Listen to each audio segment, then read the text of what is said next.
युधिष्ठिर का घर छोड़कर वन में जाने का विचार और अर्जुन द्वारा इसका विरोध। नारद जी ने कहा, राजन, एक बार कर्ण की जरासंध के साथ भी मुठभेड़ हुई थी। उसमें परास्त होकर जरासंध ने कर्ण को अपना मित्र बना लिया और उसे चंपा नगरी उपहार में दे दी। पहले कर्ण केवल अंग देश का राजा था, किंतु इसके बाद वह दुर्योधन की अनुमति से चंपा में भी राज्य करने लगा। इसी प्रकार एक समय इंद्र ने आपकी भलाई करने के लिए कर्ण से कवच और कुंडलों की भी भीख मांगी थी। वे कवच और कुंडल दिव्य थे तथा कर्ण के देह के साथ ही उत्पन्न हुए थे, तो भी उसने इंद्र को ये दोनों वस्तुएं दान कर दी। इसलिए अर्जुन श्री कृष्ण के सामने उसे मारने में सफल हो सके। एक तो उसे अग्निहोत्री ब्राह्मण तथा महात्मा परशुराम ने शाप दे दिया था, दूसरे उसने स्वयं भी कुंती को वरदान दिया था कि मैं तुम्हारे चारों पुत्रों को नहीं मारूंगा। इसके सिवा महारथियों की गणना करते समय भीष्म ने कर्ण को अर्धरथी कहकर अपमानित किया था। इसके बाद शल्य ने भी उसका तेज नष्ट किया और भगवान कृष्ण ने नीति से काम लिया। इतनी बातें तो कर्ण के विपरीत हुई और अर्जुन को रुद्र, इंद्र, यम, वरुण, कुबेर, द्रोण तथा कृपाचार्य से दिव्य अस्त्र प्राप्त हुए थे, जिनका उपयोग करके उन्होंने कर्ण का वध किया है। फिर भी वह युद्ध में मारा गया है, इसलिए शोक के योग्य नहीं है। वैशंपायन जी कहते हैं, इतना कहकर देवऋषि नारद चुप हो गए और राजा युधिष्ठिर शोकमग्न होकर चिंता में डूब गए। उनकी यह अवस्था देख कुंती शोक से विभल हो उठी और मधुर वाणी में अर्थ भरे वचन कहने लगी। बेटा, कर्ण के लिए शोक न करो, चिंता छोड़ो और मेरी बात सुनो। मैंने और भगवान सूर्य ने पहले कर्ण को यह जताने की कोशिश की थी कि युधिष्ठिर आदि तुम्हारे भाई हैं। एक हितैषी सुहृद को जो कुछ कहना चाहिए, सूर्य देव ने वह सब कहा। उन्होंने उसे स्वप्न में तथा मेरे सामने भी बहुत समझाया, परंतु हम लोग अपने प्रयत्न में सफल न हो सके। वह मौत के वशीभूत होकर बदला लेने को तैयार था, इसलिए मैंने भी उसकी उपेक्षा कर दी। माता की बात सुनकर धर्मराज के नेत्रों में आंसू भर आए। वे शोक से व्याकुल होकर कहने लगे, माँ, तुमने यह रहस्यमयी बात छिपा रखी थी, इसीलिए आज मुझे कष्ट भोगना पड़ता है। फिर उन्होंने दुखी होकर संसार की सब स्त्रियों को शाप दे दिया, आज से कोई भी स्त्री गुप्त बात छिपाकर नहीं रख सकेगी। इसके बाद वे मरे हुए पुत्र पौत्र, संबंधी तथा सुहृदों को याद करके बहुत विकल हो गए और अर्जुन की ओर देखकर कहने लगे, अर्जुन, यदि हम लोग वृष्णिवंशी तथा अंधक वंशी क्षत्रियों के नगरों में जाकर भिक्षा से अपना जीवन निर्वाह करते, तो आज अपने कुटुंब को निर्वंश करके हमें यह दुर्गति नहीं भोगनी पड़ती।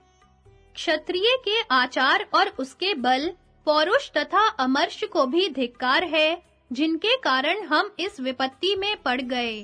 क्षमा, दम, शौच, वैराग्य, मात्सर्य का अभाव, अहिंसा और सत्य बोलना, ये वनवासियों के धर्म ही श्रेष्ठ हैं, किंतु हम लोग तो लोभ और मोह के कारण राज्य पाने की इच्छा से दंभ और मान का आश्रय ले इस दुर्दशा में फंस गए हैं।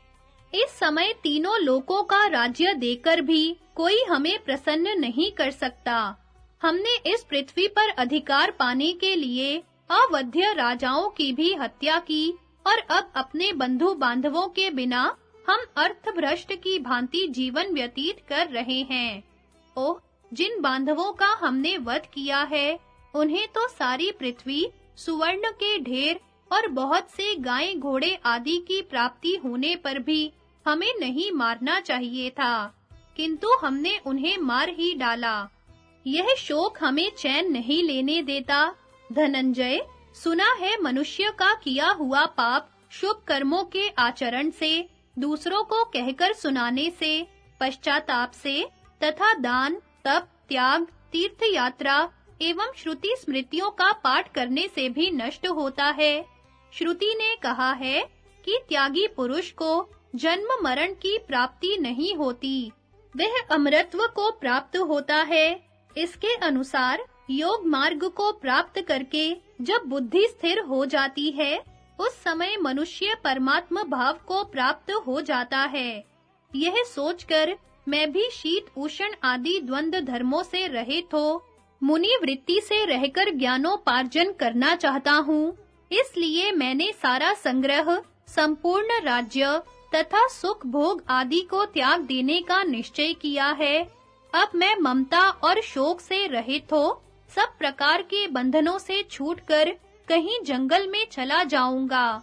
मुझे राज्य अथवा भोगों से कोई मतलब नहीं है।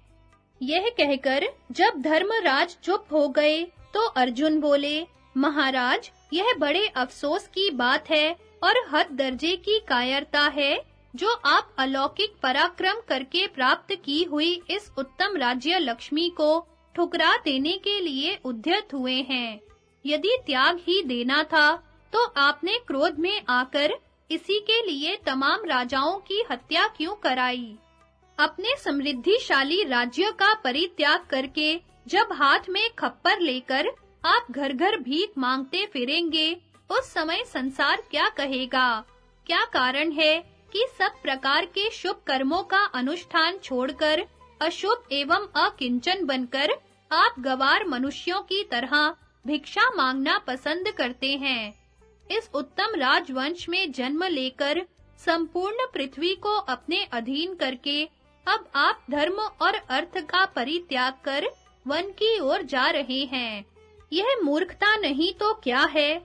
जब आप ही हवन एवं यज्ञ याग आदि कर्मों को त्याग देंगे, तो दूसरे असाधु पुरुष आपका ही आदर्श सामने रखकर यज्ञों का उच्छेद कर डालेंगे। उस दशा में इसका सारा पाप आपको लगेगा। सर्वस्व त्याग कर अकिंचन हो जाना, दूसरे दिन के लिए संग्रह न करके प्रतिदिन मांगकर खाना, यह मुनियों का धर्म है, राजाओं का नहीं। राजधर्म का पालन तो धन से ही होता है। महाराज, धन से धर्म भी होता है, लौकिक कामनाएं भी पूर्ण होती हैं और स्वर्ग का साधनभूत यज्ञ भी संपन्न होता है। यही नहीं, धन के बिना तो संसार की जीविका ही नहीं चल सकती। जिसके पास धन होता है, उसी के बहुत से मित्र तथा बंधु बांधव होते हैं। वही मर्द समझा जाता है और वही पंडित माना जाता है। निर्धन मनुष्य जब धन चाहता है, तो उसे उसकी प्राप्ति कठिन हो जाती है, मगर धनवान का धन बढ़ता रहता है। जैसे जंगल में एक हाथी के पीछे बहुत से हाथी चले आते हैं, उसी प्रकार धन ही धन को खींच लाता है। धन से धर्म का पालन, कामना की पूर्ति, स्वर्ग की प्राप्ति, आनंद तथा शास्त्रों का अभ्यास, ये सब कुछ संभव है। धन से वंश की मर्यादा बढ़ती है और धन से धर्म की भी वृद्धि होती है। निर्धन को तो न इस लोक में सुख है, न परलोक में, क्योंकि धन के बिना मनुष्य धार्मिक कृत्यों का विधिवत अनुष्ठान नहीं कर सकता। जिसके पास धन की कमी है, गायें और सेवकों का अभाव है, जिसके यहाँ अतिथियों का आना जाना नहीं होता, वही मनुष्य दुर्बल है। केवल शरीर की ही दुर्बलता से कोई दुर्बल नहीं कहा जाता। राजा को हर तरह से धन का संग्रह करना चाहिए और उसके द्वारा यत्न पूर्वक यज्ञ आदि का अनुष्ठान भी करते रहना चाहिए। यही सनातन काल से वेदों की भी आज्ञा है। धन से ही मनुष्य यज्ञ करते और कराते हैं। पढ़ने पढ़ाने का कार्य भी धन से ही संपन्न होता है।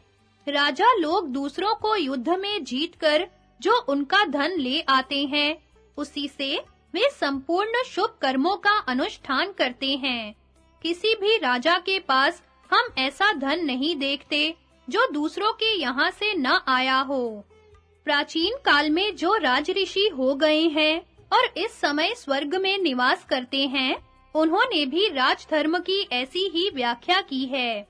राजन, पहले यह पृथ्वी राजा दिलीप के अधिकार में थी, फिर क्रमशः इस पर नृग, नहुष, अम्बरीश और मांधाता का आधिपत्य हुआ, वही आज आपके अधीन हुई है। अतः उन्हीं राजाओं की भांति आपके लिए भी, जिसमें सब कुछ दक्षिणा के रूप में दान कर दिया जाता है, ऐसे सर्वस्व दक्षिण नामक द्रव्यमय यज्ञ करने का समय प्राप्त हुआ है। जिनका राजा दक्षिणा युक्त अश्वमेध यज्ञ करता है, वे सभी प्रजाएं उस यज्ञ के अंत में अवभृत स्नान करके पवित्र होती हैं। अतः आप समस्त प्राणियों के कल्याणार्थ यह यज्ञ कीजिए। क्षत्रियों के लिए यही सनातन मार्ग है, यही अभ्युदय का पथ है।